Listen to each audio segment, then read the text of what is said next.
All right, I get what you're saying, but I really do not believe the Bills quarterback is an alien. Think about it, bro. Shows up in town, everybody loves him, has a certain glow about him. It's exactly like E.T. Listen, okay? I know you're desperate to pass the time, waiting for the ticket release of the world's largest startup competition, but you just gotta chill. Hey, give me this blanket. You had it last night. Folks, don't camp out, don't wait in the rain. Head over to 43north.org or social media and grab your tickets today. Get them before they're gone.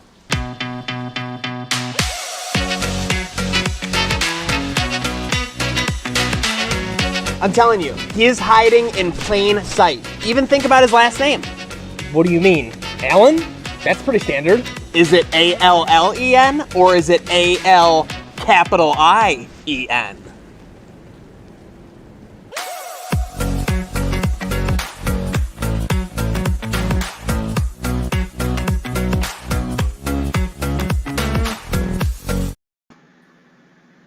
What is up, everybody? The Triple H podcast back with you today. We have the Southwest Division preview, the final preview, 12 days away from the NBA season. Steve, Jake, and Dunny here as always for the Happy Hour Hoops podcast. Guys, 12 days, less than 2 weeks. I watched some preseason last night in person. We're getting there. We're getting there. Oh, we're so close. We're so close. We're finally watching preseason basketball again. Less than 2 weeks away. Donnie, I'm so excited. I got the Luka jersey on today. You know I'm happy to talk about the Southwest. I'm excited. We saw, and he's not in the NBA yet, but we saw maybe a little bit of a potentially game-breaking type prospect. Saw some highlights of him these past few days, too. We're just watching basketball again. No more of these off-season stories, all this news. Can we trust it? Can we not? We're watching basketball again. I'm so happy. I'm not going to lie, guys. I've watched about 5 minutes of preseason basketball. I do not like preseason anything. That is like a life rule of mine. So, but I'm very excited. As you mentioned, my preseason basketball, as we talked about, has been a lot of 2K, getting used to these rosters. Yes. But I will say, and it ties into our beautiful 43 North commercial there. We're talking about aliens being on the planet Earth. We have seen one the last couple days, guys. I think we know who the newest alien in the NBA at least is going to be. Are we? What do you guys think we're going to see from Victor Wembanyama? Wembanyama, that's how I've seen how to pronounce it. I'm going to find a nickname for him because it's just, you have to. This guy deserves a nickname. He's listed at 7'2", but I'll tell you what, this is one of the most impressive big men I've ever seen. I saw some people chirping me saying, oh, he's Porzingis. He's not going to do what you do. The hype isn't real. No. Porzingis could not ball handle like this. We've seen elite big men prospects in the NBA before. They don't have the basketball skills that this man has. He can hit the jumper. He can dribble. He can get coast to coast. I am so excited. I haven't been this excited for a prospect just by watching their first couple games in a long time. Because this is someone who are you going to have guard him? Like, what are opposing teams going to do? And the NBA's on notice, guys, because we've already heard multiple GMs, coaches, owners say that, oh, yeah, there are going to be teams tanking this man.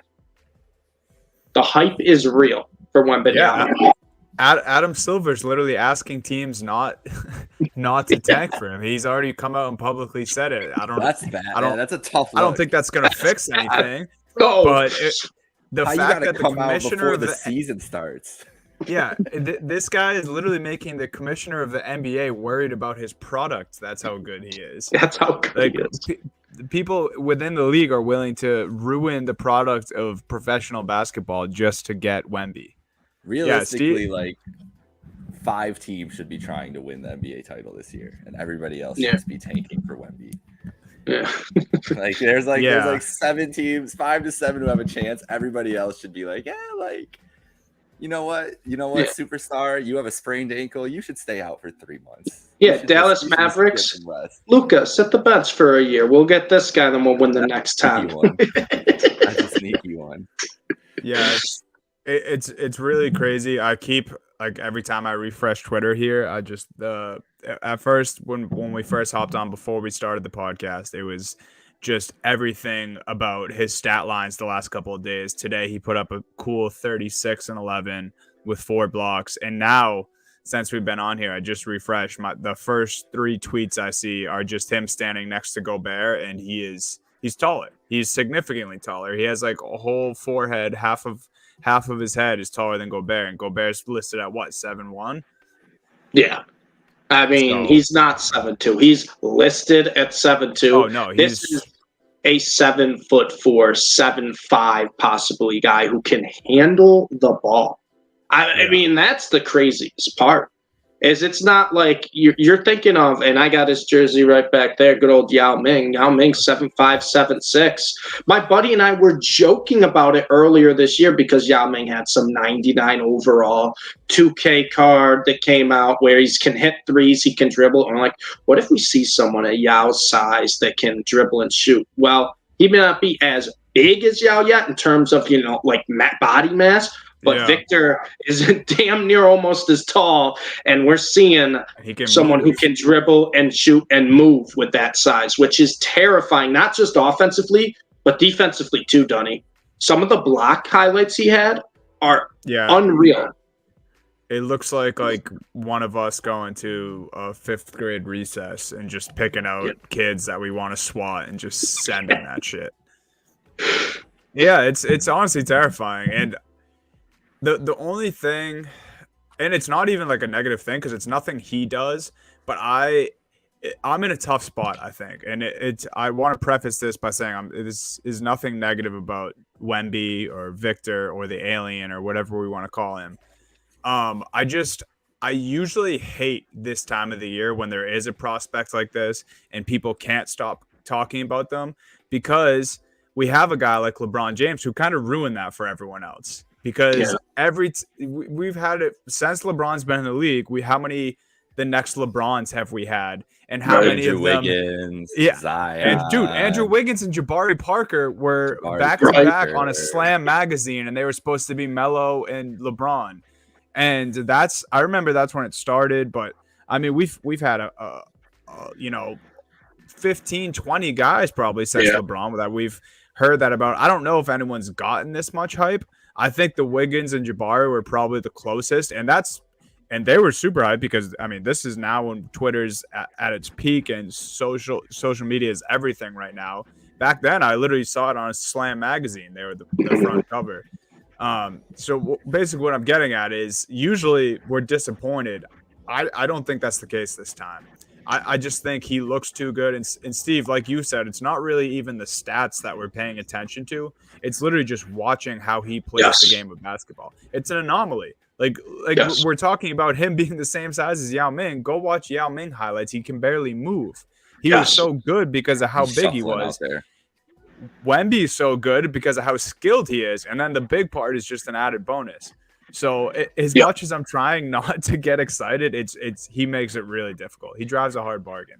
And that's the big thing too, right? It's like, I don't want to get too hyped on these guys, but when they deserve it is when they deserve it. And I just watched a little bit of his tape. I'm like, I'm sold on this guy. He had 2 impressive plays, I think, from his first game. The first one was on a shot he missed. He took the ball up the court and he did a step back 3. And when he did that step back 3, he dribbled through his legs, step back, and he gained about 5-6 feet of separation. And if you're getting that type of separation on a step back, and you're already 7'2", I'm going to call him 7'2" until we get this actual height, because he's 7'4", he's 7'5", but you're 7'2", and you get that type of separation, nobody's blocking your shot. You're getting a clean look.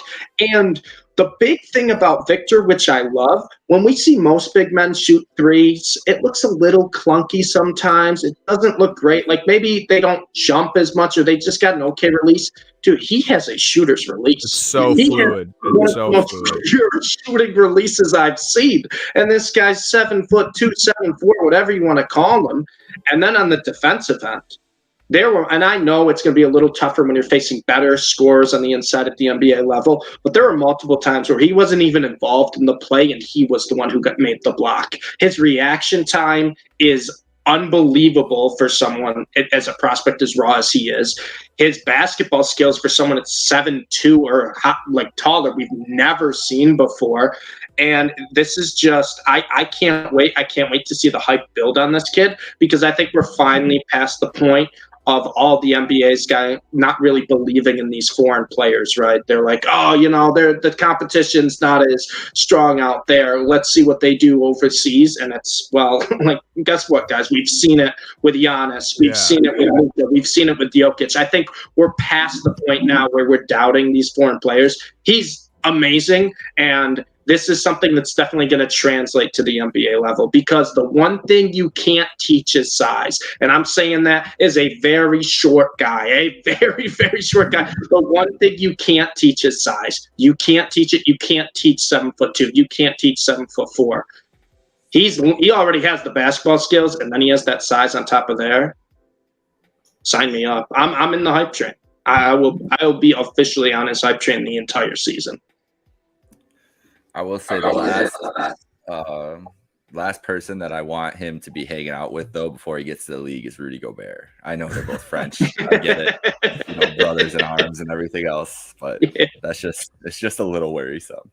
He's probably telling him he's already better than him. Needs a better buddy. He better be, but everything I've heard about Rudy Gobert in my life, I think Rudy Gobert thinks he's Michael Jordan, so who knows? Yeah, well, we know Donovan that Mitchell, the ball goes through me, buddy.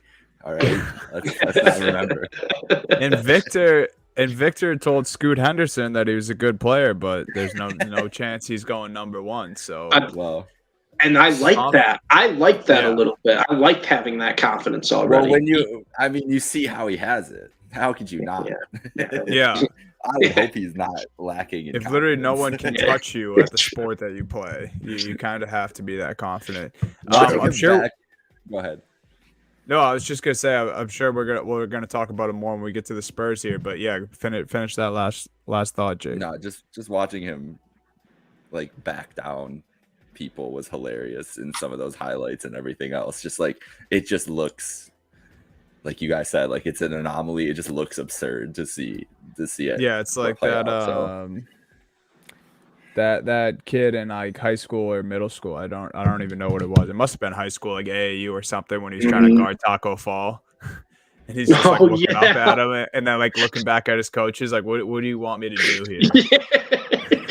Yeah. There's that one picture too of Zion where he's matched up with like this short little like scrawny kid. He's got this look on his face like what's going on? Yeah, is something this serious? Like but yeah, like I said. No, I was just saying Zion's reaction to that too is hilarious. He's laughing at it. He's laughing at the he's like, what are you doing? This is how you think you're gonna stop me? That poor kid's probably like, I agree. Like, I don't know what we're doing either, but here we are. We're on the court at the same time. Yeah, so the Victor hype's real. Get on board now while you still can. Don't be a hater of Victor. Even I, who don't like to get too excited about draft prospects who are supposed to be the next big thing, I am still very excited about him. Like I said, we'll probably bring him up again. The last bit of news here before we get into the West Division preview, we're actually going to go over the NBA GM surveys too a little bit before we do the preview. But the last bit of news, last night or yesterday, whenever the Warriors held their practice, Draymond Green allegedly struck Jordan Poole.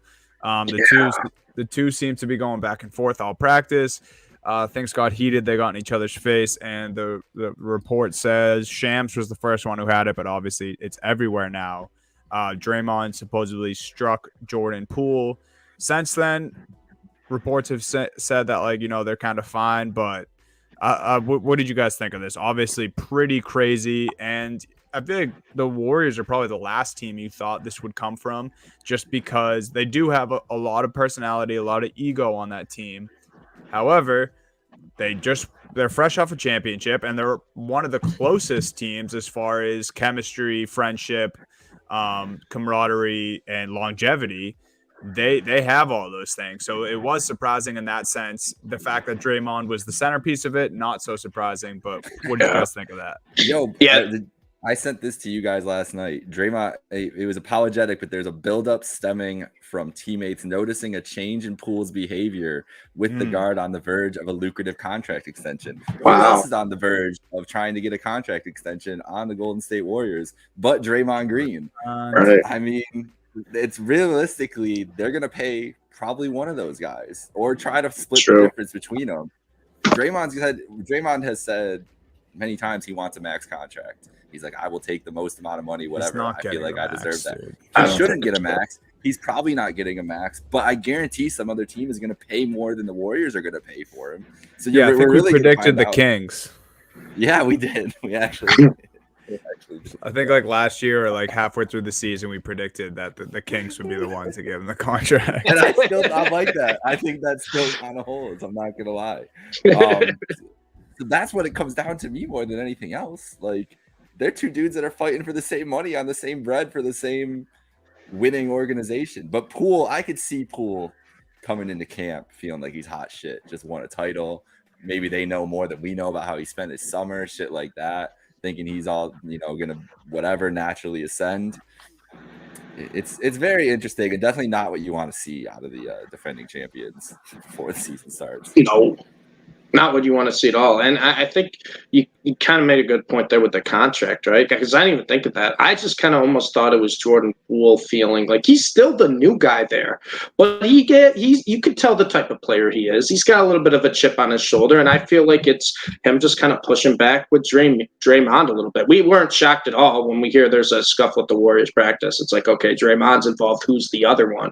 Jordan Poole was a little bit of a surprise for the name, but you kind of look at the personality, the way he just gathers himself, the way he kind of acts during games.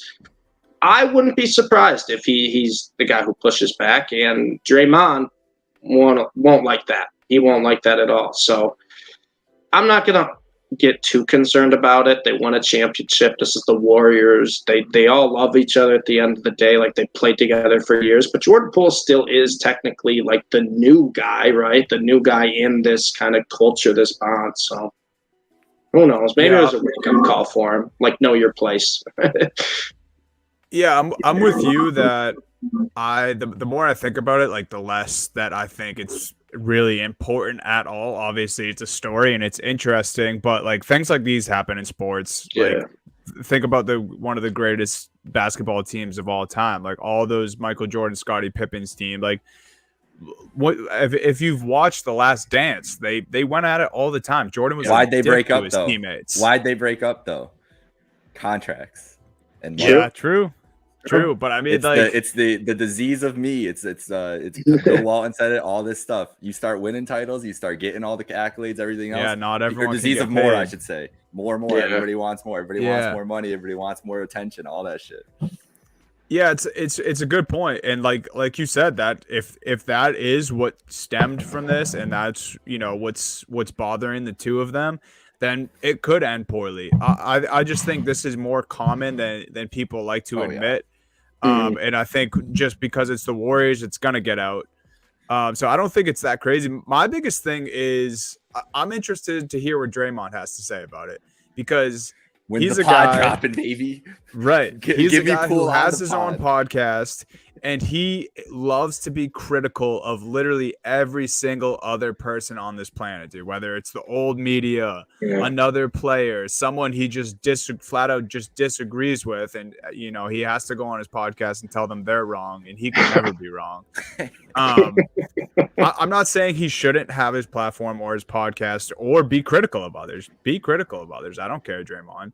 But it will be interesting to hear what he has to say about this whole thing because of how critical he is of others. And I can only imagine if it was another team, he'd be running home to jump on the mic, I'm sure. So I am interested to hear Draymond's response to this. But for what it is, probably nothing. Interesting. It will be fun to watch, and maybe do we get a Jordan Poole, Draymond conversation like we saw with KD? Those guys absolutely going at it on the sideline. Stay tuned. Maybe if you're if you're sitting up in the stands at a Warriors game, bring your binoculars and look down to Jordan Poole and Draymond on the sideline. But yeah, I don't think it's anything crazy that is going to like affect their season or anything. The Warriors are too good for that. But before we get into the preview, finally, one last thing. The GM surveys came out. It's a frenzy on Twitter the day they come out. They basically just vote on different accolades and awards across the NBA, MVP, Defensive Player of the Year, Coach of the Year, all that stuff, or Best Defensive Player, whatever it is. So what did you guys have on this? Well, I mean, we saw who the GMs voted for MVP. We saw that one. We saw that one. Luka, 48% of the votes. So I loved seeing that. To be honest with you, there weren't too many that really jumped out and like I was shocked out. I know Jake will be happy with one of them. I'm sure he'll talk about that one. But the big one for me, Luka MVP, because you know I'm on the Luka MVP train. 22-23 season. Luka's coming home with some hardware. Was very excited about, as you're speaking of, the guy who's next in line for a breakout, Evan Mobley, obviously going. And it's the right answer, so obviously they're going there. The biggest thing that jumped out to me, and it's tipping my hand towards our what we're going to be talking about next week with our season awards and playoff and all our previews that we're going to do for the whole NBA season. The Los Angeles Clippers are the favorites in the Western Conference, according to the GMs. Yeah. And why that matters to me more than anything is last year they were not in that position. If you look at the survey, it wasn't as strong as it was this year. And that just tells me that they know that Kawhi is healthy. Like the GMs have heard through whatever grapevines they have that Kawhi is healthy and that they're scared of that being the case. And even higher than the war, like I think it was like 37-36 for them and the Warriors, very close together. But that is what I think this year is going to be, is Kawhi Leonard reminding everybody as long as he's healthy. And I was kind of shocked to see that the GMs agreed with that. And then it kind of reinforced that belief. So that's the most interesting thing to me. But then he wasn't up for any of the, no one wants to say that he's going to be up for MVP or any of the individual awards, whatever, because no one can believe that they can count on it or that he's going to play enough games and everything else like that. But there's no other reason you're picking the Clippers unless you think Kawhi is just going to be a force all year long. Well, you saw it too in the most improved team, right? 41% set the Clippers. And this is including teams like the Timberwolves and the Cavaliers that added big pieces. The reason the Clippers are the most improved is because they think they're going to see a healthy Kawhi. That is by far the most important player to improve the team this year, even though, he's not a new player. He's just out for the past couple of years. So I do agree with you, Jake. I think that is the GM saying that they expect a healthy Kawhi. They expect Kawhi to be locked in on the season. And we were kind of ahead of the curve there because we were all very high on the Clippers in our Pacific preview. And I believe that was the first division we did, which is back almost over like a month and a half ago now. But that was kind of the big one that stood out to me. And then, of course, obviously, the Luka. What about you, Donnie? Anything? I know Brogdon got a little bit of love for you. Yeah, I was excited about that. Not much. I don't really like. Obviously, no one really buys into this stuff too much. It is interesting to see, though. I honestly did, and maybe this is because I'm just a huge Tatum guy because I'm a Celtics fan. I was a little surprised that he didn't get any votes for MVP. I wouldn't think that he'd be like top 3 or anything, but the fact that he didn't get any votes was kind of surprising. I just feel like he's kind of set up to, be in a position to be in that conversation all year. Like he has such a good supporting cast, and his numbers last year were 27, 8, and 4. Right. Like those numbers will get the award done in any given year. Depending on the rest of the league, obviously, and where you stand in your conference. And I don't see why the Celtics shouldn't be at the top of the Eastern Conference once again. But, I didn't think it was anything crazy that he wasn't there, but I was a little surprised by that. What I wasn't surprised by, though, is that Marcus Smart didn't get any love in the best defensive player, even after coming off winning Defensive Player of the Year last year. But Not really surprised by that because I was shocked when he won the award. I didn't think they were going to give it to a guard. And I think across the rest of the league, players, coaches, and other GMs just don't. I don't think it's that they don't like Marcus Smart. I just don't think they believe he's as good as a defender as I do. He did get perimeter defender though, right? He did get perimeter defender. Yeah, he did get Okay. votes for that. Yes, just not. The for league will defensive pick player of the year. Gotcha. The league will pick big guys every second for the defensive things over the small. Like Marcus Smart getting it last year was them. I feel like them just giving him the acknowledgement that he's been so incredible, and then he's never going to come near it again for any of these votings. More just to do the whole give it to a guard. Yeah, you got to change it up a little bit. Yeah, and then it's going to be Giannis this year or something crazy like that. Right. Again. Like it's just going to that's where they always default to. But seeing him get the best, he is the best defensive player on the perimeter by far. So that's where he should definitely get that respect. Mm-hmm. Anything else otherwise, or should we get into this this Southwest preview here? I think we should get into the Southwest. I'm hyped for this division. I love this division. It's loaded. Yeah, it's loaded up. Let's start with the Memphis Grizzlies here. 56-26 last year. Lost to the Warriors in the second round.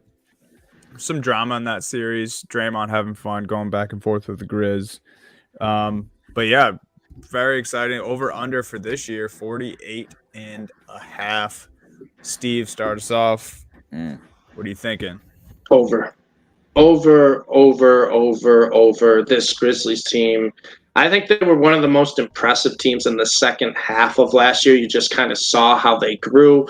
Ja turned into from a star and a really good player to a superstar this past season, and he's only going to get better. I think Ja, I know we didn't really bring it up with the NBA GM survey, but I think he's someone who could very well be in an MVP conversation based on how this year goes. Desmond Bane looked great in his second year. I love this Grizzlies team. I think they are one of the fastest, most athletic teams, and they're just gonna make it very, very tough for their opponents. I think that's the biggest thing for the Grizzlies is they are gonna make it tough for whoever they're playing. Just the style of basketball they play, they're probably gonna play a little smaller. They can play big when they need to, but this is just a team that's gonna want to run. This is gonna be a team that wants to stretch the floor, and this is a team with arguably one of, if not the best point guard in the NBA with Ja Morant, who can take over games. And if you want to be a title contender, you have to have that type of player on your team. I know I like deep teams. I like teams that have good pieces all out, but the NBA is a star-driven league, and the Memphis Grizzlies have found themselves a superstar with Ja Morant. And I think the sky's the limit for this team this year. I was telling you guys about this, I think, months ago. I saw the Grizzlies at 24-1 odds to win the championship. And even though they may not be my favorites to win, I think those odds are outlandish. I think this team is only going to get better because they're super young, too. They were super young last year. They keep the same core together. I love the Grizzlies this year. I don't see how they don't get to 50 wins unless barring a major injury to Ja. But other than that, sign me up for the Grizzlies. I love this team. Jake, what do you got? I don't know. I've been going back and forth while Stevie was talking still. I've been going back and forth on these teams all day long, bro. I am very worried that Jaren Jackson Jr. is not going to be healthy during the whole entirety of the year, and I don't know. It's gonna. I got to bring up the Pelicans already because they're the team that is giving me the worry. I've told you guys so many times the math problem for this is what really worries me. Right, man. The healthy Pelicans from 36. We all have them over on this list. They could easily be last year's Memphis team, and how much more of a jump is Ja going to make this year without his second star? That's my biggest thing. Stats-wise, everything else. They were good without him, too. And they were good without Ja last year. They were very good without Ja last year. Amazing all year long, whatever. But if I'm just looking at the totality of the West and we're talking about in this division. I'm not picking 3 overs for these teams, for all 3 of these teams. I got to pick one of the unders. It was going back and forth between either I'm going to have to just pick against Ja Morant or pick against Luka Doncic. And I'm going on. I think it's like 48. I think they're like the 5 seed. I think that I don't think they're a 56 win. I don't think they're anywhere close to 56 this year. That's for sure. And I think that they will be one of the team. And I think it's just as about my belief in hopefully Zion being healthy and that team accelerating beyond what people think they're going to take the league by storm if he's healthy and looks anything like he did the last time we saw him on the court. Right. And your boy Luka, who everybody forgot about and left it back in the narrative back burner during all last season because we got all this Ja hype and everything else that was coming from him. He kind of overtook everything. And then Luka's the one who reminded us in the playoffs, put a team on his back and willed this team to the conference finals out of nowhere. Like he owns Phoenix. He's the owner of the Suns. Yeah. And that game 7 it just rings in my mind, and he's done that in how many clutch situations. So maybe that's not the idea to do it for the regular season, but between Jaren Jackson being out and the other 2 teams in this division, I think are going to be damn good again this year. That's where I'm going to go with the under, and I feel really crazy saying that about a Ja Morant-led team at this point, but yeah, I'm going over. I don't think they did all that much to improve this offseason, but it's kind of they're set up where they improve without adding guys, really, because I think Ja's still going to get better every year. I think we haven't seen the best of Desmond Bane yet. So it's pretty much those 2 for me. And a big thing of why I can confidently say that I like the over is because of, you guys just touched on it, but how well they played without Ja. Like, if they can do that, if they're missing him on any given night, that means the core, the nucleus of their team is obviously good enough to get it done without Ja Morant. And, you hope he has a much healthier year than he did last year. I think Memphis has good coaching. I think they know their brand of basketball. I think they know their identity.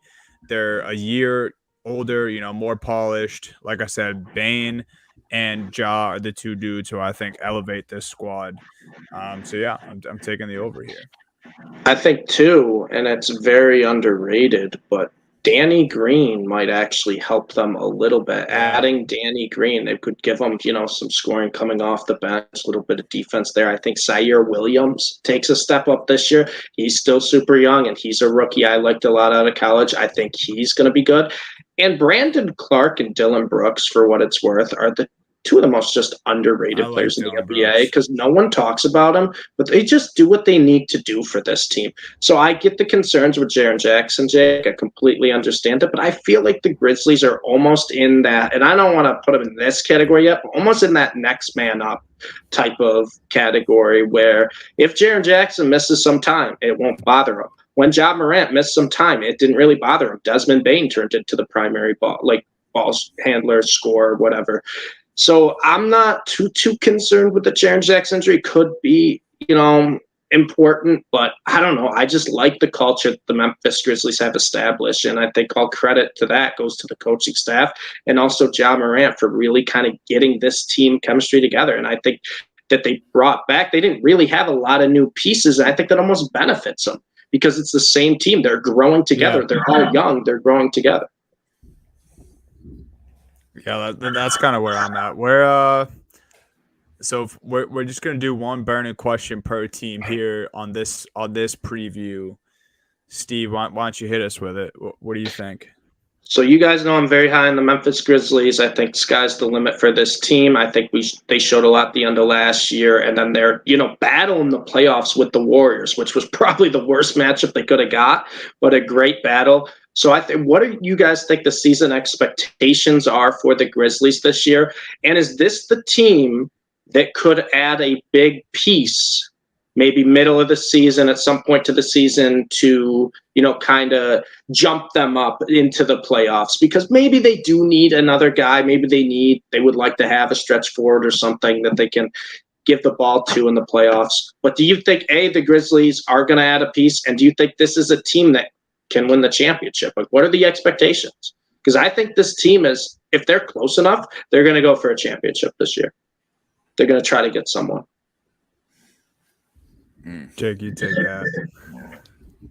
I mean, I think they have as good a chance as anybody in the West, but I just think the West is better than it was last year. And that's why they, as much as I agree with everything you guys said about how good this team is, even without Ja, even without Jaren, and I'm not as worried about Jaren Jackson. I just have high hopes for Jaren Jackson. So him not living up to those hopes and now being hurt and all these things, wanting to, like, maybe it's like a little bit of wanting to believe that he has that impact on that team. Maybe it isn't, though. Maybe it is, like, that's a guy that if he was living up to his potential right now, I wouldn't even be questioning any bit. I'd say they're the favorites. Like, that's really what it comes down to with that pivot point with them. I don't know.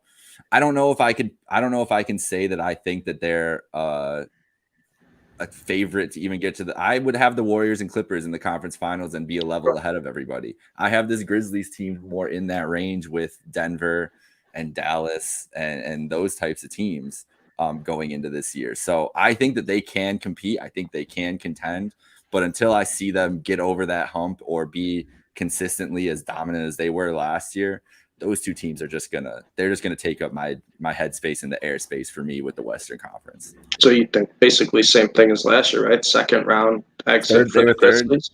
Yeah. I mean, yeah. That's what if I was like gun to my head there. If I was doing like tearing it out, it's Warriors and Clippers are 1 and 2 on a different day, whatever 1 and 2 are going to be there. But I'm going to answer the expectations question by touching on that, adding another piece. I think I don't have championship expectations with them until they add another piece. Gotcha. I think they're, on the verge. They're probably in the same group as like the Celtics were last year. Like, I don't think many people were saying the Celtics, were championship favorites going into last year, but obviously by the end of the season, where were they at? They were beating everybody. I think the Grizzlies have that potential on their team. Like I said, it's going to be about Bane. It's going to be about Ja taking that next step and just continuing to improve. I do think, however, if they can add another offensive piece, someone that can put the ball in the basket, and it's just like a go-to scorer. I think that's what they need to put alongside Bane and Ja, because those guys can both score. I think Ja can, he can score at all levels. He's proved that. I think they're a little bit. They're missing someone, a go-to guy, though, because I don't think Ja, at least yet, obviously he has room to grow. I don't think he has like the Damian Lillard, Kyrie Irving, where he can create his own shot from anywhere. He can attack the basket and dunk on anyone whenever he pleases. I think he's missing that create for himself, shot clock's winding down. He has to shoot a fall away. I don't think we're thinking that Ja can hit shots like that consistently.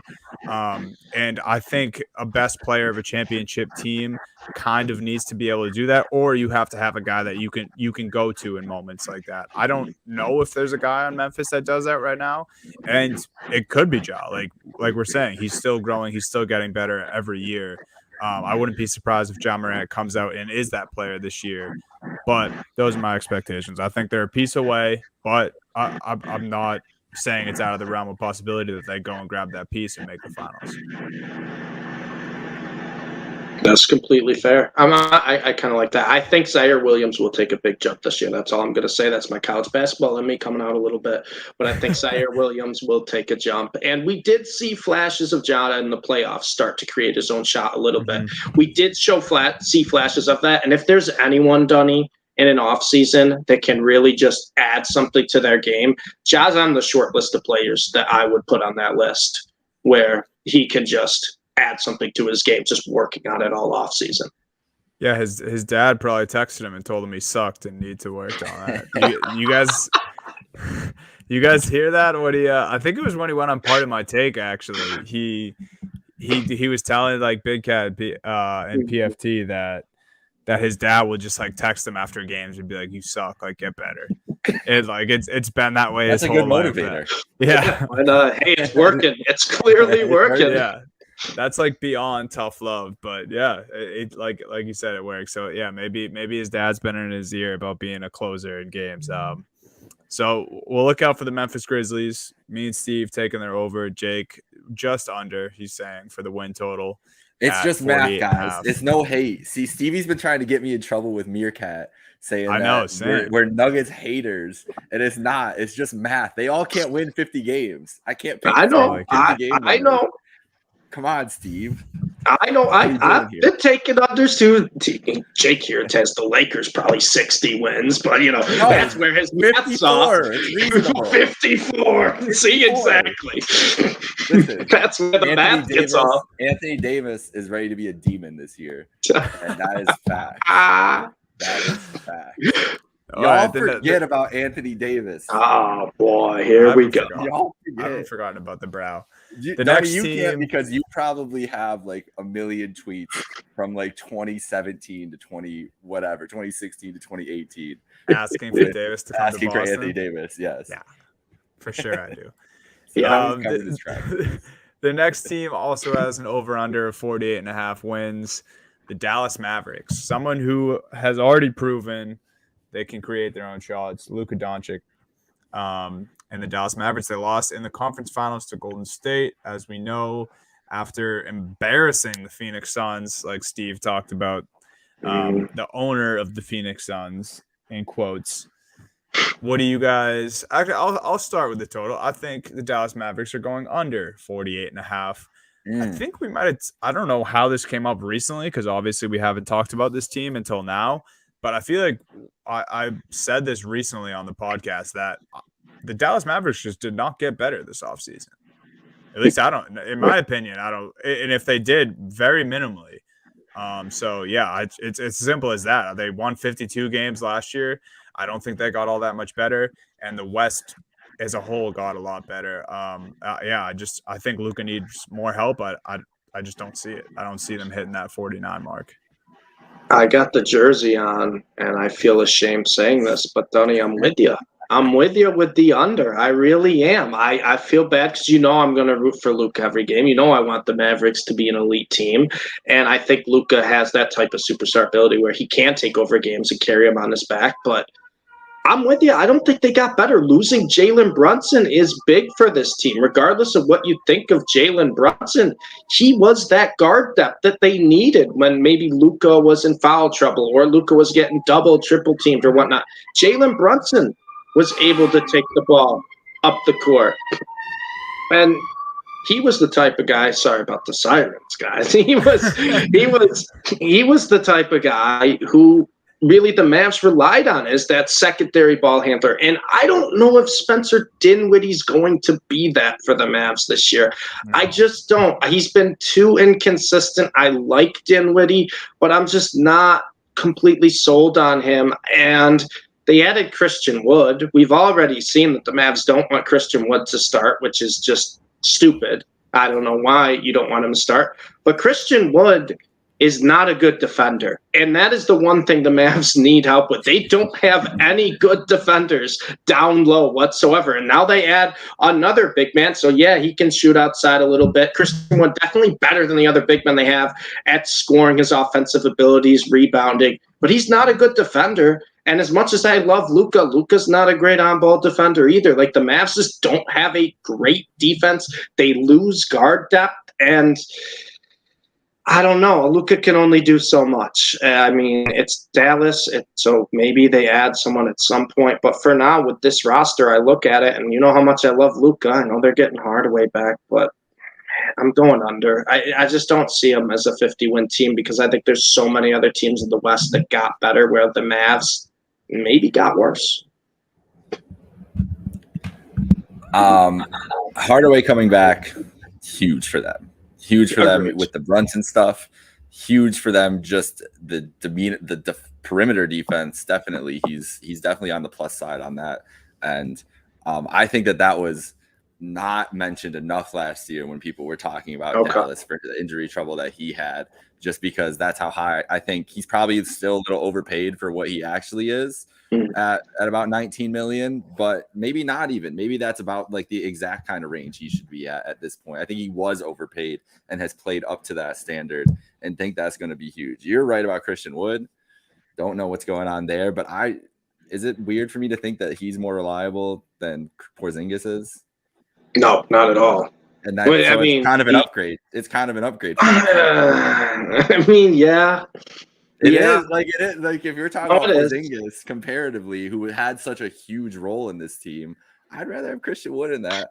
I don't like your Dinwiddie slander, either of you, because I love Spencer Dinwiddie.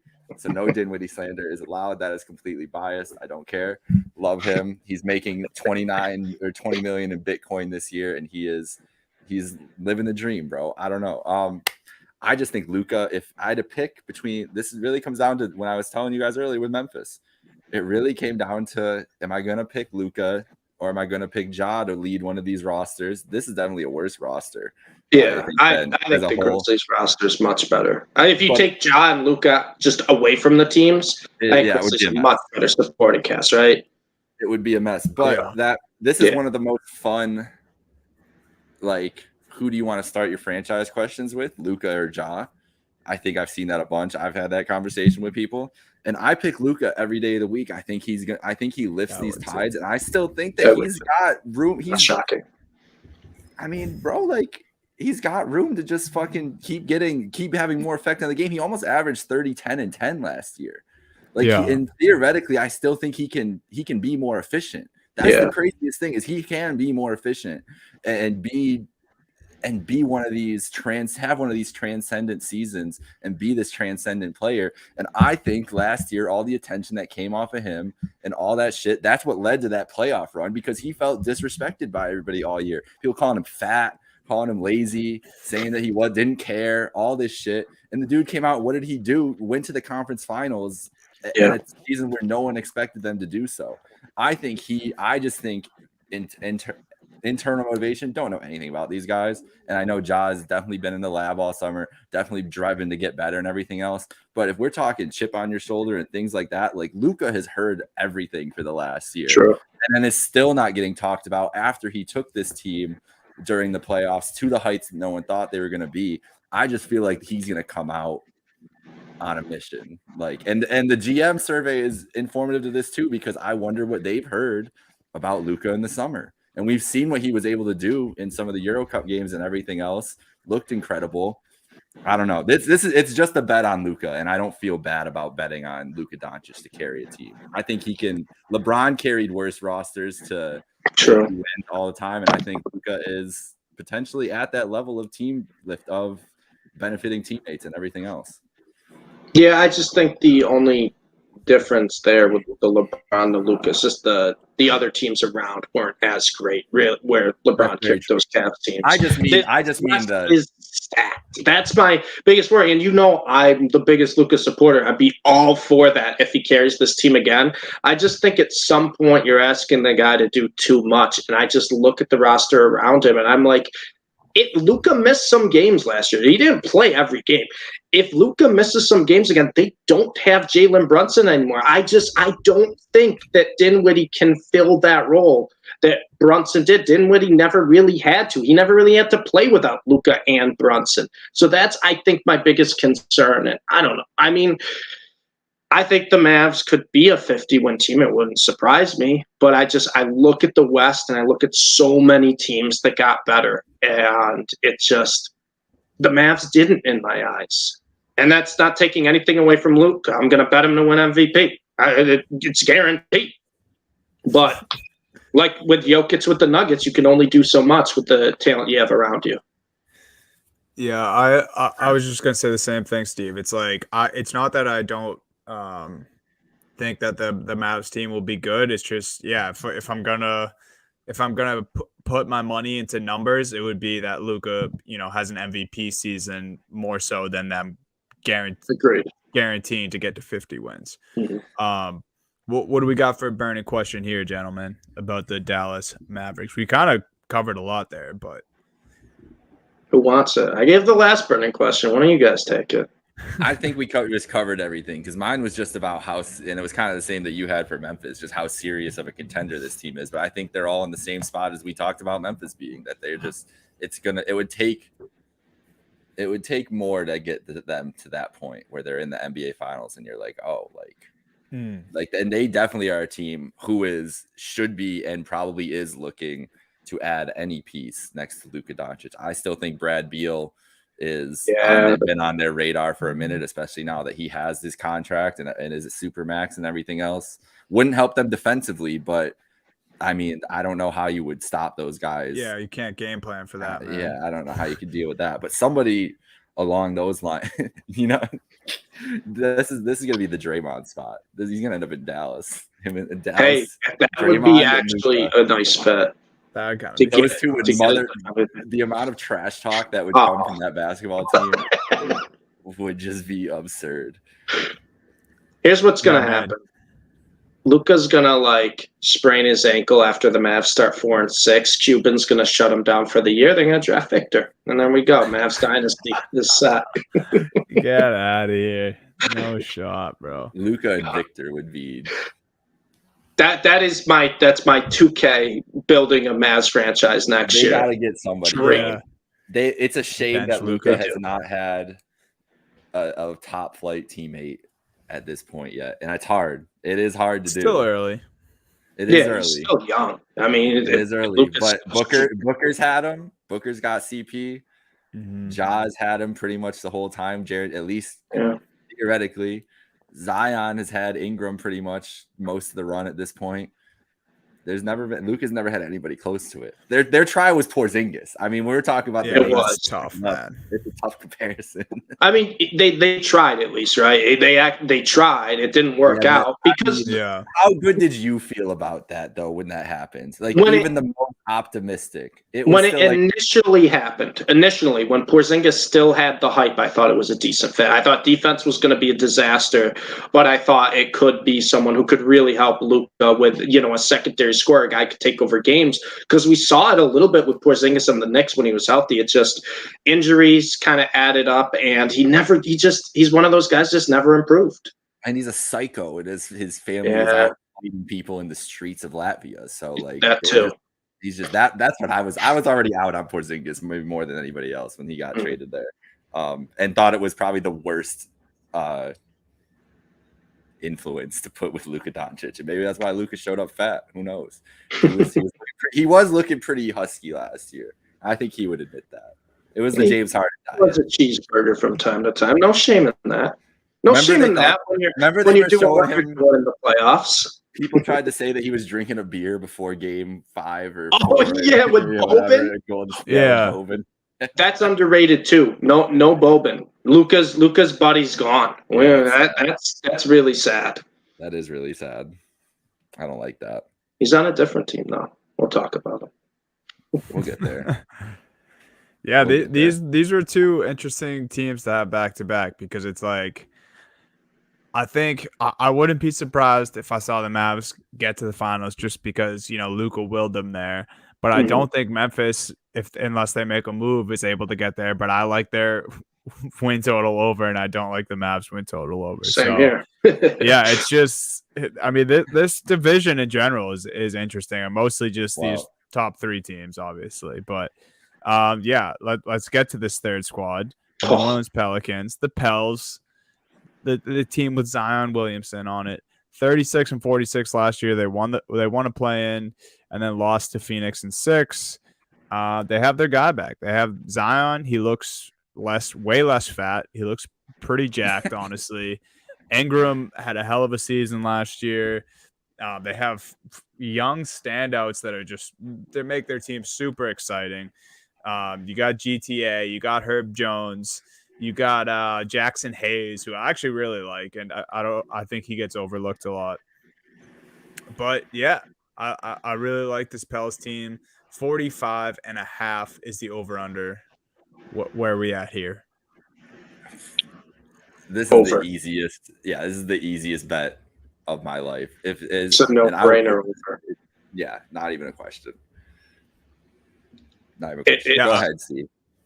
No, it's just I'm in it's agreement just with you guys. one of those like 45 and a half. Like we watched how this team played when they got just McCollum, when it was Ingram and McCollum at the end of the year. And we saw the rise of their rookies, Herb Jones, Trey Murphy, Alvarado, who was an incredible defender for them in the playoffs in short spurts.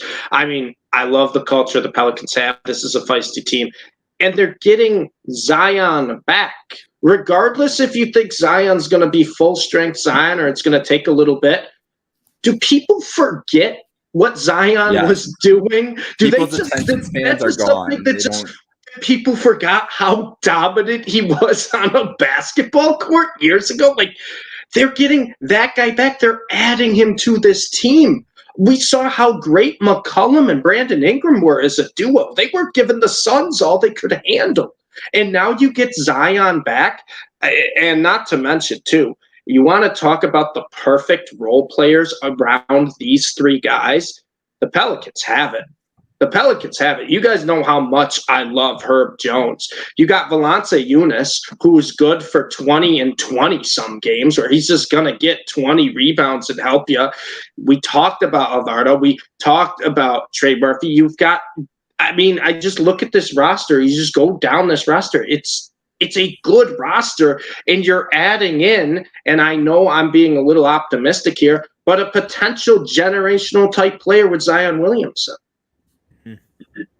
They're going to get 46 wins. It's just, it's happening. Zion Williamson has obviously had the foot injury last year, so missed the entirety of the year. This was also in the midst, Zion's career basically started in the midst of COVID. So this is like the worst possible year you could have started a career was 2019, 2020.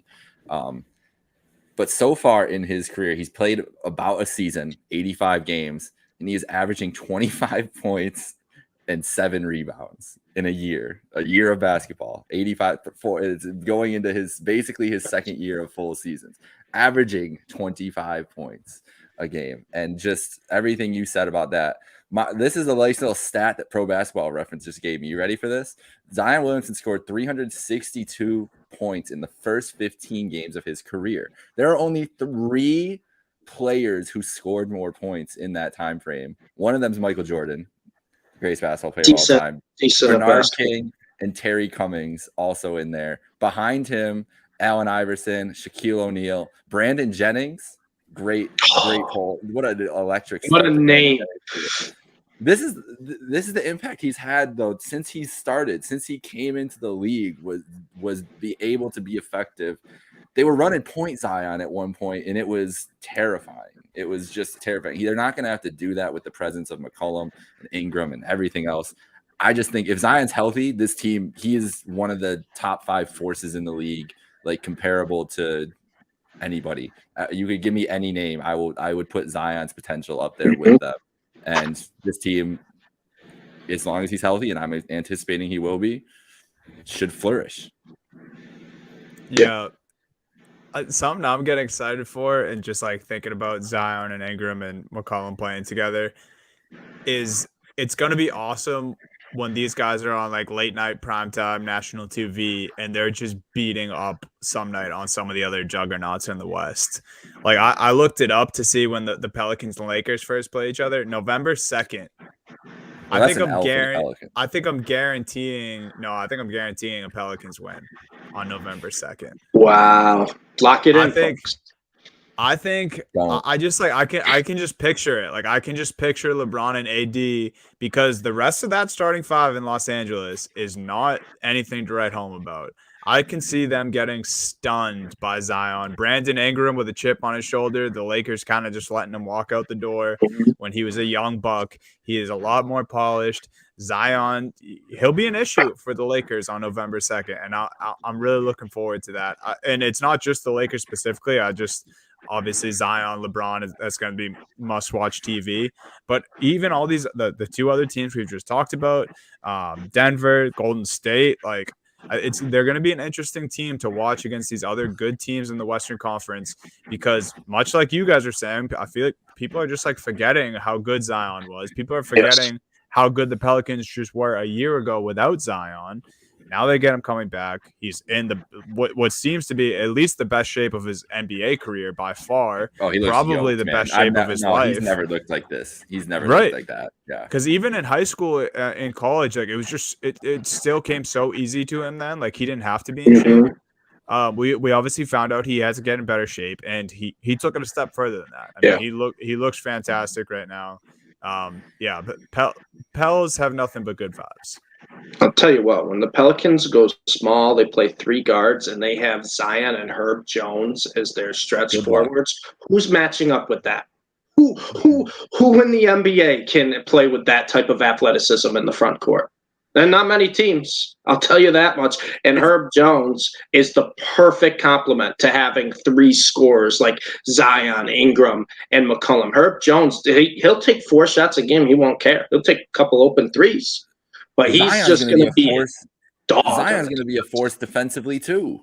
That's what I'm saying. No doubt in my mind. That's what I'm saying. Who's going to match up with that front court when they're like, "Hey, we're going to play small, and Herb is our 4, Zion's our 5." You're saying small. I'm saying imagine if they play big and they have Adams and Zion and Herb and Ingram and CJ. Like they'll play Jonas scoring or Jonas. Yeah, sorry. Yeah, no, I know fucking scoring on that line. I mean. Shit, yeah, like you said, the vibes are all there. This team is they're just primed, man, and it's all the signs were showing last year. And it's the biggest addition anybody could have had is adding Zion to this roster going into the season. Yeah, it's just I'm very, very excited. They opened the season, guys. You want to talk about big games, Sonny? I don't think it's on national TV, but the Pelicans season starts in Brooklyn. That is like the most interesting first game. It's going to be such a fun first game. I wasn't thinking of them beating up on Eastern Conference juggernauts. That's not a national TV game. No, I don't think so. God. It could. Shout I'll check out the League schedule Pass. quick, but yeah, we're going to be able to see Herb Jones whatever lock up Ben Simmons on. But yeah, so I'm glad we got past the Mavs and Grizzlies because it sounds like we could not be in more of an agreement about the New Orleans Pelicans. I'm glad as a Celtics fan that they're in the Western Conference. Let's just say that. Do we think they win the division? Right now, if you had to pick one of these 3 they're my 3 seed. Yes, they're my 3 seed in the league. Wow. I think I kind of like in the league in the conference. I think it's them or Memphis, but that's where I am with it, Dunny. Them or Memphis. I don't know which one I'd pick, but I think they're going to be neck and neck all year long. Yeah, especially if we see the same. I mean, I guess both these teams kind of have had injury issues in the past, but yeah, I guess that makes it even closer race. I wouldn't be surprised at all if it was the Pels. I can say that for sure. And I'll tell you what, as someone, as you guys know, who is invested in the sports cards, the hobby side of this, if it's Pelicans, Grizzlies going back and forth for the top of the division, one of the top seeds in the West, those 1920 products for basketball cards through the roof for the Zion Ja class would be through the roof. As soon as, because people right now, everyone's getting the hype for Ja. As soon as people realize, Zion's getting Zion hype again, good luck. Good luck.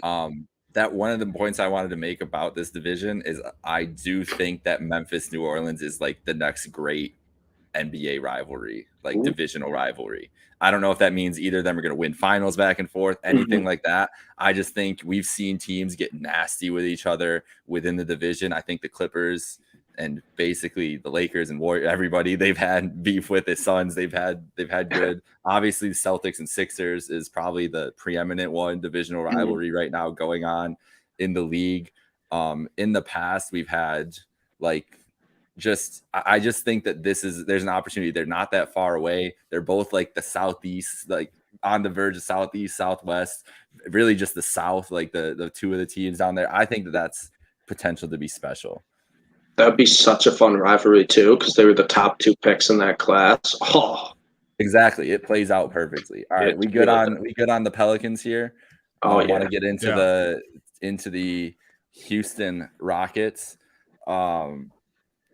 This is for you, Stevie, more than anything, because I think that Jabari Smith has been forgotten about. I do too. And this is a guy who had first overall hype, obviously. Like, and Paolo ended up going first, and it didn't break down the way. But he, leading up to the day, there was a lot of people that believed he was going to go number 1 overall. But the rest of this roster, like him and Jalen Green, they look. I don't know if I'm getting ahead of myself, but they look like a competent NBA team. They kind of do, at least from what. Like, I feel like whatever happened last year, it was a horrible year. Obviously, you could see on the screen, not a good year. No, not a good year at all. But they added our boy Boban, we were talking about there. They added Derek Favors in a trade that was very confusing to everybody last week. But it's an adult. It's an adult in the building. That's what they needed desperately. I think Eric Gordon will get them a good trade return at some point in this season. I am one of the biggest Mo Harkless fans in the world, I think, at this point. Maybe one of the only people left on Mo Harkless Island.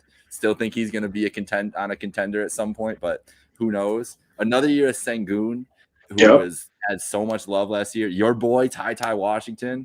Yeah, Ty and Tari Eason. You know, talk about a couple other rookies that, you know, people don't talk about enough.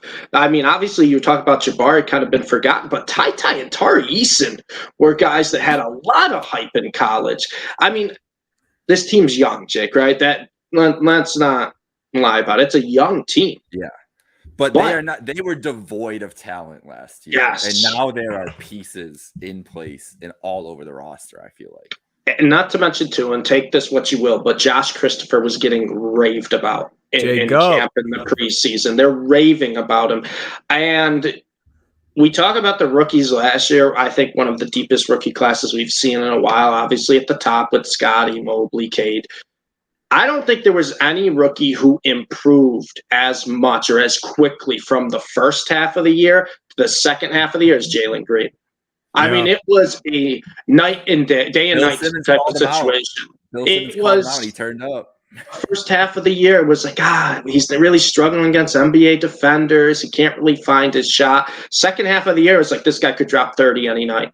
And adding a guy like Jabari Smith, I think, is only going to help Jalen Green. You guys know how much I love Jabari Smith. I had him going number 1 in my draft. I think Jabari Smith not only is got very high ceiling offensively because he can create his own shot, he can shoot the ball. The only thing he really needs to work on is playmaking.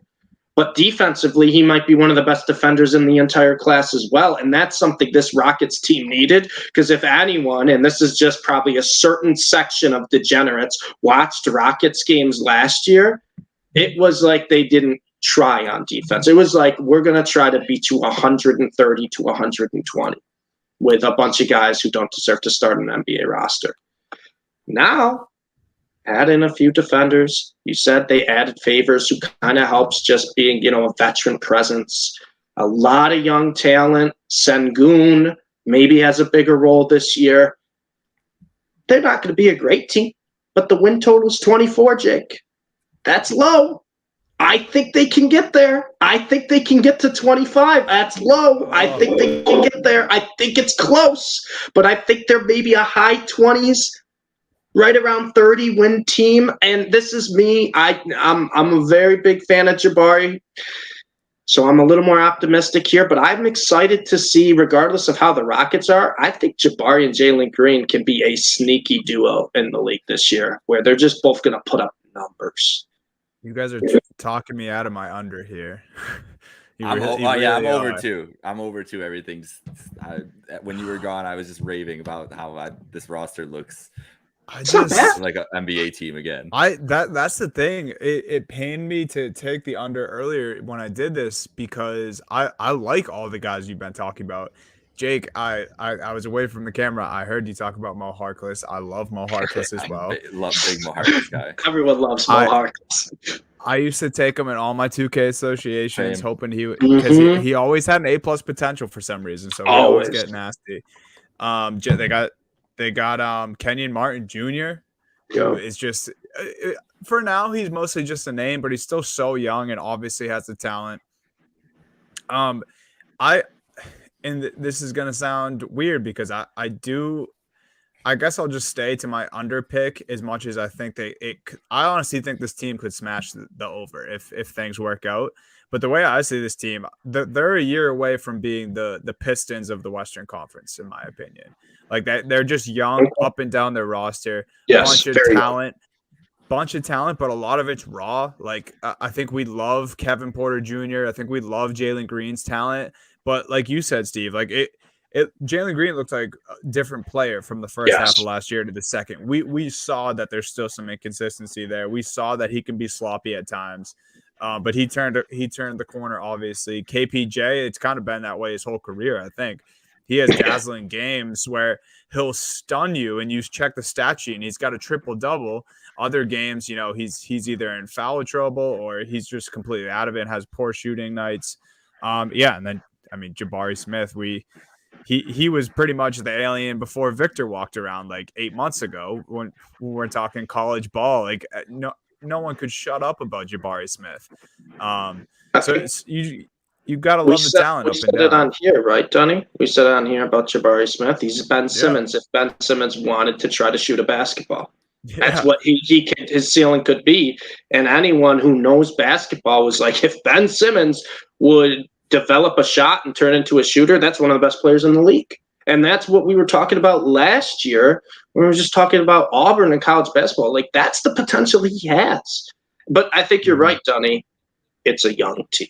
It's a super, super young team. And with a young team, there is growing pains. You look up and down this roster of guys that are going to make an impact.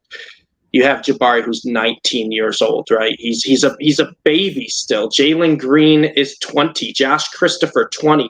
Tari Eason, 21. You have Sengun, 20. Jay Sean Tate is their veteran for guys who are going to get minutes at 26 years old. Kenyon Martin Jr., 21. Theo Maladin, 21. Ty Washington, 20. Half this team can't even have a legal drink. Yeah, like it's a super young team. So I absolutely understand the concerns there because it's also they're not experienced. So if something goes wrong or there's an injury, then maybe it's a lot harder for them to overcome it than other teams. That was my thought process basically with the under. It was just they were super inconsistent last year. They had some issues and they're just super young. And I think eventually their one will be Jabari Smith, but they also don't really have a true one on the team right now, at least in my opinion. Obviously, I'm sure some people think it's Jalen Green. Some people think it's Jabari. I don't think they have one. The youth is really what made me take the under. And just I like the over for a lot of the other teams in this conference and especially in this division. So, yeah, it was just kind of a business decision there, just taking the under. But like I said, I like that.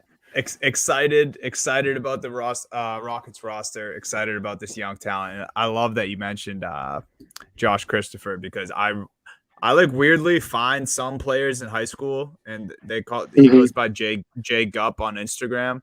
I always just watch like overtime highlights or like watch showcases sometimes. And I've been following Josh Christopher on Instagram for like 5-6 years now, and I've been waiting for him to get his opportunity. I think he has a good shot of getting some serious minutes here with the Rockets. So I think so. Josh Christopher. I think the Rockets are going to play guys that earn the minutes. And this is what I was saying to Jake before you pop back in, Dunny, is that, yes, Jabari Smith, Jake said, was forgotten a little bit about because people project him to go 1. He falls 3 to the Rockets. But Tari Eason and Ty Washington, 2 rookies that we all loved in the college basketball season. Now, we can't really predict what their roles are going to be. But if these are guys to get minutes, the Rockets could come away with steals from this draft class. Like, this is maybe not this year, even if I think they'll get to the win total. I think they'll be right around 28, 29 wins. But even if they don't, the future in Houston is as bright as it's ever been in a long time. I think they have a lot of guys that they can build a core around.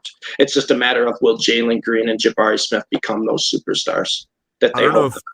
If you guys remember too, I feel like another reason people are sleeping on Jabari Smith is because the very first summer league game was Paolo versus Jabari, and Jabari did not play well at all. Right. I think people just saw those clips and just ran with them. It's like, well, but we've seen such a bigger sample size of him being absolutely dominant.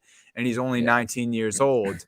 I think he got dealt a bad hand in the summer league, and then people are like, "Oh, the Rockets, let's forget about him." So yeah, I think Jabari Smith has some people to prove wrong. He probably will, but we'll see about those Houston Rockets. I think it's safe to say that the Rockets are definitely on the up and up. Like last year, it's kind of like, what are they building over there? But now it's like, oh, we know. They got the pieces there. Yeah, it's nice to see them. Speaking of that reaction, though, yeah. I was going to say a team that is doing the exact opposite. I was going to say the San Antonio quote of the year, possibly before the season even starts for Greg Popovich. It is. Oh, that's all. I think that's all I'll take away from this season is Pop just going out there and be like, guys, I know you got them. I know you got that FanDuel app on your phone. Just don't even. If you see the Spurs show up, just don't touch it. Don't touch our number for championships. Yeah. He didn't say for games, but don't do it don't bet on the Spurs. There are going to be some absurd spreads on this Spurs team. If there's any way that they can listen, this is the franchise who got David Robinson. They got Tim Duncan, and Pop is just watching Victor Wembanyama like we all are. That was Dunny's theory. That was Dunny's theory he brought up in the chat a few days ago. Pop's smart. He's a smart guy, right? When he says don't bet on this, no one's going to say that vocally or in the public unless they got a big plan working. And I think at this point, we've learned that Pop is smart. He knows what he's doing. He knows the type of roster he has, and he knows who he wants. He knows who he wants. Exactly. But yeah, I think he'll take mode.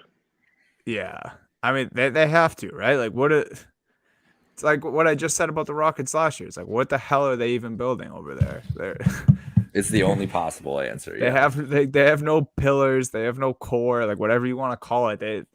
There's just nothing there. Like they have Jakob Poeltl, and apparently they want 2 first-rounders for him. Well, it looks like he's staying in San Antonio because no one's gonna fucking pay that for Jakob Poeltl. I'll tell you that right now. You guys want to play a fun game? Yeah. Tell me the Spurs starting 5. pick a starting 5 from this group. Yeah, I already had the roster up. Well, Keldon Johnson has to be he'll be in there. Right?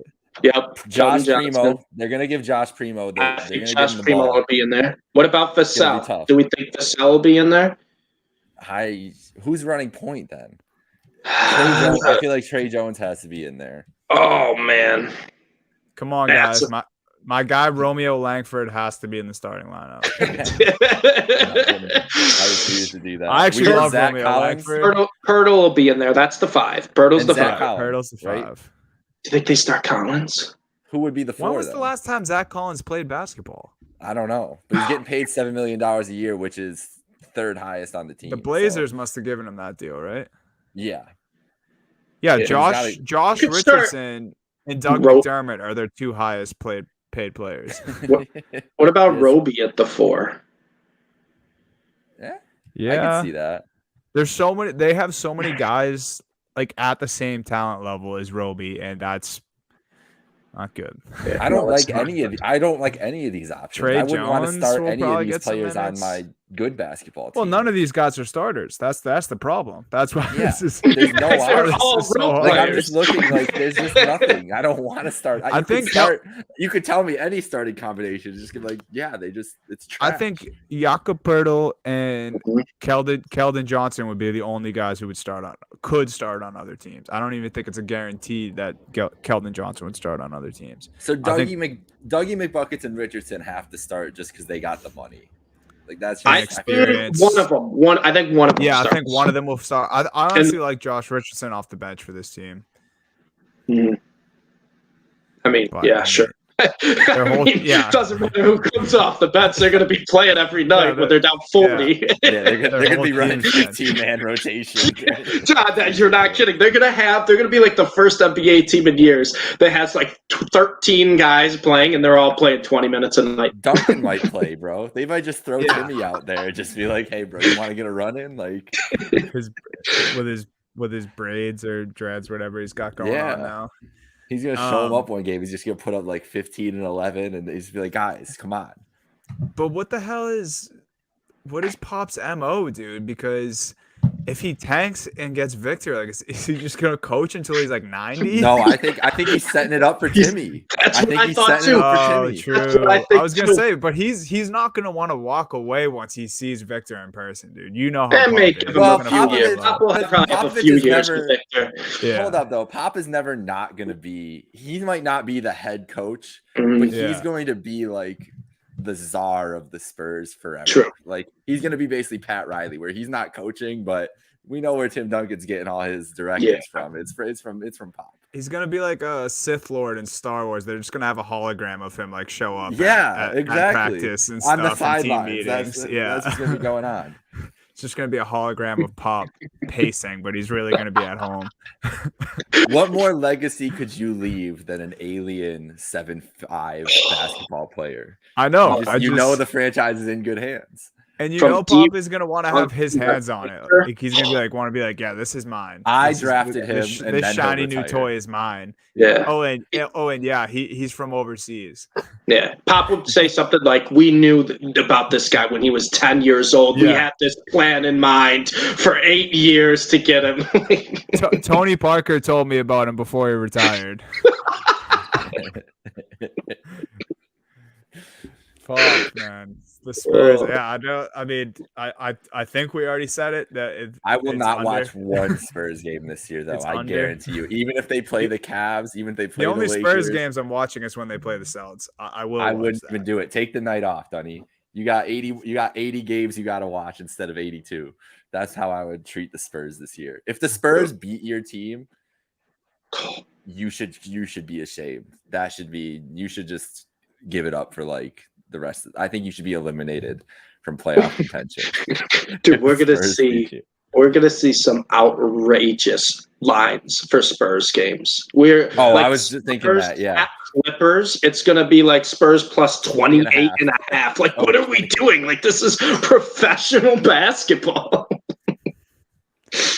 We're gonna see some outrageous spreads So with we this. should bet on the Spurs. Spurs every game, though. We're talking all this shit, but maybe just bet on the Yeah, Spurs. should we just take their points, see if they cover the number every time? I might just bet the Spurs every game. Just be like, they're gonna be so slept on that we can make some money. One of my biggest wins ever is when the Bills were 17-point underdogs. The Vikings game? Yeah, Yup. I fucking hammered it. That's the most money I've ever put on a football game. I was like, Kirk Cousins should not be a 17-point favorite. And so, Vegas does that shit sometimes. Yeah. And that's going to happen with the Spurs. When the Spurs play the Warriors, what the fuck is that spread going to look like? It's going to be Right. just nutty. Well, Nutty. and Vegas knows too, right? People who bet NBA games, they're thinking of stars. There's not many people who could name more than 2 or 3 players on the Spurs right now. So they are going to set some of the most enticing lines, just begging people to lay this amount of points with a team against the Spurs. So I'm excited to see it. I really am. This Spurs team's going to be awful, but They play Philly. They start Charlotte, Indiana. So those games will be whatever. Those are some pretty iffy teams to start. Then they go a Saturday at 6:00 Eastern at Philly. That game could be that could get ugly. And then they play back-to-back in Minnesota. I think the spread is in that Philly game like 18 points. Yeah. do they play in Milwaukee this year? Because that'd be like 25. Oh yeah, they play in Milwaukee. Where are we at here? Might be later in the season. At Milwaukee, yeah, March 22nd, very late. Oh, and by that time, I don't even know who they'd be playing gym teachers at that point if their tanking's going the way they want it. I At can't wait Golden to State, see November 14th. San Antonio fans with the "We want Victor" signs are gonna Oh, be so. It's gonna be funny, dude. opening night. Opening night, we'll see some big. I want to see a Wemby fucking Spurs jersey. opening Custom night. Spurs. Yes. Oh, there's gonna be Please. so many, dude. Yeah. Pop's gonna be printing them outside the stadium, dude. Get a free Victor Wembanyama Spurs jersey. Dude, I was for gonna say 10,000 that- fans. They have bobblehead night and it's Victor Wembanyama. I guess, yeah. One more game with the Spurs roster before we get out of here. Who on this team is for sure going to be traded? Because there's a handful that, or at least there's at least 2 or 3 guys that have to be traded, right? Like I feel like it's just mean to do this to guys like McDermott, Like what they're straight, especially if they're doing what Pop's saying. Like the intention is just to not win or to like not play. Like you have guys like Gorgie Dang, Josh McDermott. Richardson, right? I think Someone Keldon will be the only guy that would stay out of those vets. I think. Do you think they want to keep Keldon around for the core? It's like he's still young. He's still 22. He's still young. He was on fucking Team USA, bro. Pop fucking loves that guy. That's true. That dude had no business being on Team USA. That is true. He loves him. Yeah. No, he's a Spur for life. Keldon Johnson is a gold medalist. Just think Pirtle probably does get dealt, but it better not be. I mean, there's no way it's for 2 firsts. That's just crazy. This is, you know what? I might just take Keldon Johnson's player props this year. I don't even know what they are, but you're right. Like, they love him that much. If they're going to be bad, Pop's going to be like, hey, Keldon, just take 35 shots a night. Yeah, do everything. Basically what DeJounte did, just do it, give it to Keldon and let him. Your usage rate is going to be 80%. That's not even possible, but that's what it's going to be. So, yeah, everybody but Keldon Johnson. Well, everybody that's over the age of 22, and that's not Keldon Johnson, I think is pretty fair game. So that's your Pirtles. Trey Jones. Your Trey. He's going to stay, right? He's going to stay? I would assume. I would say Gorgie, like you said, Dunny. Definitely McDermott. He ain't getting no first-round picks. Zach Collins is still 24 years old. Isn't that crazy? I thought he was way older the guy. than that. Yeah, he's just been banged up his whole career. My only memories of Zach Collins is being in street clothes on the Portland sideline. I don't have memories. Well, he should be. He's supposed to be back fully this year, so he's supposed to be back. Had that bad injury. I guess I have glimpses of Gonzaga, but I literally just when I think Zach Collins, I just picture a button-up shirt and him just standing on the sidelines. The reason I'm laughing so hard is because that's the exact same thing for me, dude. I can't picture any Zach Collins. I can't picture him on the court right now. I just see him dripped out or it's that in like 2K, I think. What do you see when you think of Romeo Langford? That's what I want to finish the podcast. I think of how zooted he was in that team picture when the Celtics went to the movies and they were all so high. Romeo's eyes were rolling back in his head, bro. I was like, Jaylen Brown's gonna cost himself some money with this picture. There's a select few dunks that when I close my eyes. Romeo is a crazy athlete, dude. That's another guy he's only 22 years old. He'll get some run on this team. Yeah, there will be some guys that could probably revive. The best thing about the situation, there'll be guys on this roster who will revive their career. I think. Yes. It could be some of these young guys we're talking about. It could be a Zach Collins. It could be. I mean, probably McDermott won't be reviving his career, but I wouldn't be surprised if McDermott has a career year shooting or something. Yeah, they're going to be bad, but they're still an NBA team. They're still going to put up 95, 100 points a night. Yeah. That's the best thing that's all we should. They're still an NBA team. Still an NBA team. No, but that's the thing, right? They're gonna be bad, but this isn't a team that's a college basketball bad team that's losing 85 to 40. They're going to score points. Gonzaga or the Spurs? The Spurs. Stop it. I'm not having this professional college debate. I don't like professional that to make it into a professional league, you have to dominate at every league going up to that. There are guys that dominated in college basketball that didn't sniff the NBA. Didn't sniff the NBA. Spurs. Stop it. I'm getting triggered. I'm getting triggered. What about the 2015 Kentucky team? 39-1. You guys want a piece of boring news to end the show? Please. Marcin Gortat has rejoined the Washington Wizards as a temporary assistant coach. That's awesome. They can't even give him a full-time job. I don't even know what that means. He's a seasonal worker? What the hell is this, bro? He's got an internship. God damn, yeah. Got played center for them for like 8 years, dude, and they can't even give him a full-time job. Unpaid internship for Marcin Gortat. Yeah. You got a 3-month probationary period, and then we'll talk. We'll see. Yep. All right, that's good. Yeah, follow us wherever you get your podcasts. Next week. We got to put it all on the line, boys. All the takes get sent out next. Empty the take cannon. Oh, I can't wait. You know, I'm going to try to go It's gonna be back-to-back wild. I've years got so calling many. the Rookie of the Year. I'm going to try to go back-to-back. You guys are gonna love when I pick a Brooklyn Lakers final. It's gonna be. Oh, it's gonna be amazing. I can't even look at Jake anymore. The last Amazing. 2 minutes, All I he see said. is the chalkboard right now. It's gonna. I'm telling you. Listen, I'm gonna look up the odds after this too. Well, none of us have gotten the finals matchup correct. So No, we didn't get it last year. I had Who'd you pick in the Warriors. West I didn't last have year? Celtics though. we both picked Warriors. I don't think We either both of picked us- Warriors, Maybe Bucks. I honestly may have called it I like might have had it because I thought we both had Because I- Warriors. Right? yeah. I think we all three had Warriors, and I always just bullshit and throw the Celtics in even when I don't think remember. they're going to be in. So You might have I picked. don't the want to Nets. talk about who I had against the Warriors. You had the Nets, Yeah. didn't you? I had the Bucks. You had the Bucks. You had the Bucks and I the know- Lakers. I think the I- Bucks are going I to had be the my Nets East and the team. Warriors, and Dunny probably had the Celtics against the Celtics. I don't remember though. I haven't decided on mine yet. Celtics would have been a great finals. Yeah, they would have Oh, won one at least. that's all the teasers we have for next week. Just I'm love thinking the the Celtics Spurs. in the finals. I'm picking the Spurs. Yeah, I've Spurs Pop's telling Pistons. me Pop is just doing reverse Mind psychology. games. He's saying, playing "Don't bet mind on-" games with I'm this saying, roster. Bet Pop. This is not the roster to play mind games with. I'll tell you that. Just wait till you see what Jakob Pertl has Oh in his my. bag. He ain't ready. I'm seriously gonna bet them every game. That's what you should take from this podcast. Yeah. Spurs spread every game. We're gonna have these picks graphics, and it's just gonna be the Spurs every night. They're not even playing. plus 19 and a half. Spurs. Yeah. No, if they're not playing, it'll just be Spurs championship odds. Oh my god.